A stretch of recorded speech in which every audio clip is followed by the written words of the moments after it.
So man was created by God to dominate everything except the image of God. If a woman can be dominated by a man, then that means she is not the image of God. That's logical. It makes sense. That means a woman got feathers.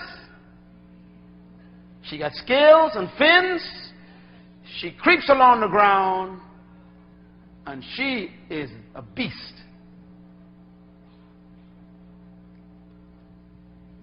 Now, I don't know if any woman feels that way today. Someone say never. No, thou art the image of Christ. Thou art the image of God, manifested in a beautiful female body. In Jesus' name, amen. Amen. Hallelujah.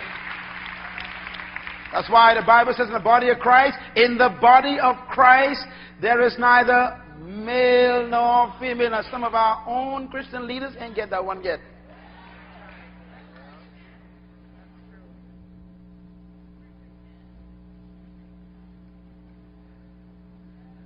What a tragedy.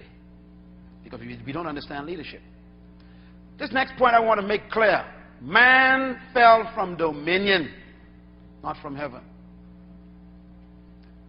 You cannot go to a place you didn't fall from. The Bible does not begin man in heaven. It begins man on earth. Adam fell from dominion, his responsibility over the earth. He lost that. As a matter of fact, he subjugated the kingdom he was supposed to rule to someone else. And we know who that is. It's an unemployed cherub. Lucifer, who lost his position because he himself didn't understand true leadership. True leadership is not usurping authority over your authority. True leadership is finding your role and playing it under the authority you've been placed under. Serving your gift to that authority. And Lucifer made a big mistake. He decided to be the boss. He got kicked out. And then he came to earth and tempted you with the same thing. Would you like to be like God, he says? Now, the only difference between Lucifer and you is that you were already like who he was saying you should be like. See, he was desiring something he could never be.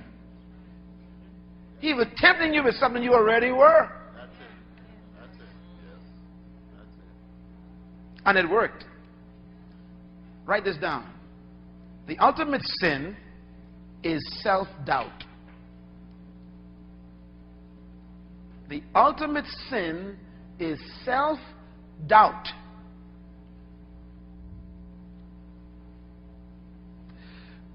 What kind of statement is that?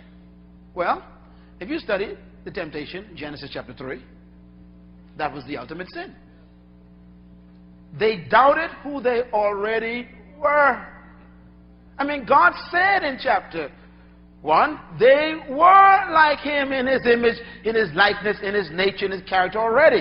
Here comes Satan saying, you ain't really like who he says you are. So they doubted who God says they were in order to attempt to become who they already were. Scientists and psychologists have concluded that the number one problem of humanity is not money, poverty, sickness, or anything. The number one problem of humanity is identity crisis. We don't know who we are, so we're trying to be everybody else. We keep doubting our own ability, our own value, our own nature, so we keep putting on other people, trying to be. Matter of fact, some of us are so low, we become like animals.